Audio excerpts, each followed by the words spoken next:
Ego rumor mill, they're trying to get Shakur Stevenson versus Floyd Schofield fight done. And I want to talk about that in this video, give you guys the latest, let you know what's going on and my complete thoughts regarding that. Make sure you guys subscribe.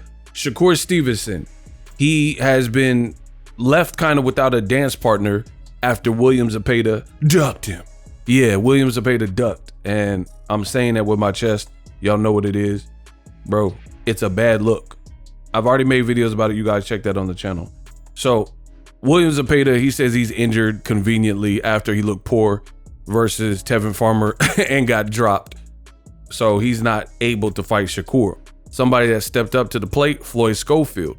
Floyd Schofield is coming off a very tough fight with Renee Euron, who upset Carlos Balderas. And I can't say he almost upset Floyd Schofield, but he gave him a run for his money. He hurt him, he dropped him in the fight, and people criticized Floyd Schofield's performance. That was the most human, I would say, that he looked in probably his pro career. He stepped up to the plate. He said, if Zepeda's out, Golden Boy, please believe in us. We can beat this guy, Shakur. He's not like Euron. He's not like a Tank or whoever. He doesn't have power like that. So we're not going to respect what he got and what he's throwing. That's basically what they said. Now things are heating up and it looks like they're trying to get this fight done. Eddie Hearn says he offered a massive deal. Listen, I don't know what the offer was, but Eddie Hearn got to chill. He always says it's a massive deal. Like no matter what, no matter what the fight is, whatever he always massive offer, mate, massive risk, massive deal, right? It's always a massive.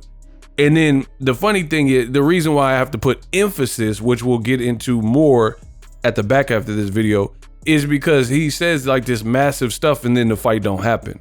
Like we offered a massive offer to Mario Barrios and we offered massive to Stanionis and then offered a massive to Brian Norman for Jaron Ennis, and then the fight don't happen.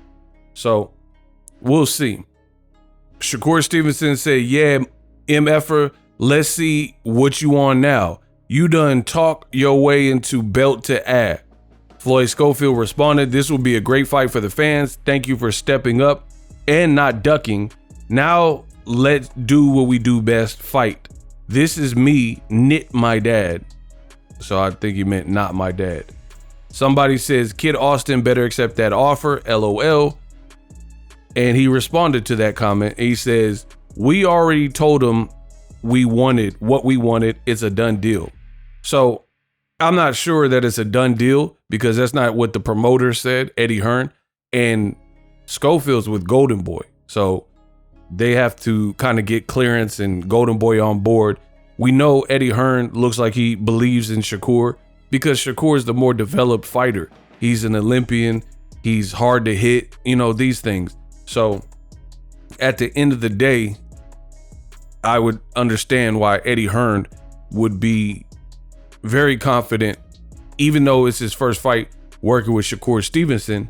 Based on who Stevenson is, he should be confident. However, Golden Boy, when you look at some of their stars, like William Zepeda in his last fight with Tevin Farmer or Schofield, they both got dropped. Schofield got dropped by Euron, as I mentioned earlier. Zepeda got dropped by Tevin Farmer.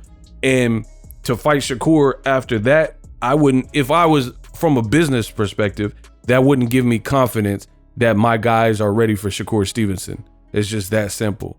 Now, I got to talk about this because here's a pattern I noticed. It's funny to me that Turki Al-Sheikh and Riyadh Season and Eddie Hearn, they seem to get a lot of credit for faux fights, like fights that sound good, but they're not actually announced. Like people keep talking about this Riyadh Season February card, and legit, you go to any of their pages as of me recording this video, there's no actual announcement for these fights. These are, we hope to make these fights. We hope to get these on the card. Fingers crossed we can get Better Be of Bevo done. And I'm not saying they can't get some, maybe even all of the fights done. But what I am saying, it is mighty funny to me that you have boxing fans who constantly hate, especially on like PBC and Gervonta things like that. And they prematurely give credit. This is amazing, best card ever. And the card's not even announced. There's no graphics, there's no flyer, there's no press conference. It's just a card in theory. And to me, this shows the level of stupidity with boxing fans. Bob Arum once said, boxing fans are like rocks. You can kick them down the street in whatever direction. And the man wasn't lying. I empower you guys to all use deep and critical thinking. We've seen this play before. They said that Shakur was fighting William Zepeda on this card, and then surprise, surprise, he's not. They said Tim Tszyu and Virgil Ortiz was fighting on the Crawford Madrimov card, and people got happy. And they're like, this is an amazing fight. Surprise, surprise, Tim Tszyu was injured still, so he wasn't ready for the fight. The fight gets canceled. Virgil was not on the card. We heard that Deontay the Bronze Bomber Wilder from, oh my God, Tuscaloosa, Alabama to this day was gonna fight Joshua. We heard that he was gonna fight against Jared Big Baby Anderson, and people did the same thing. Praised these fights like, oh, Turkey's saving boxing. This is amazing. But the reality is, every fight that I just listed were all potential fights, and none of them actually happened. So am I going to watch Floyd Schofield versus Shakur if they get it done? Absolutely. But again, I wouldn't hold my breath. You got to let the business play out and then take it from there.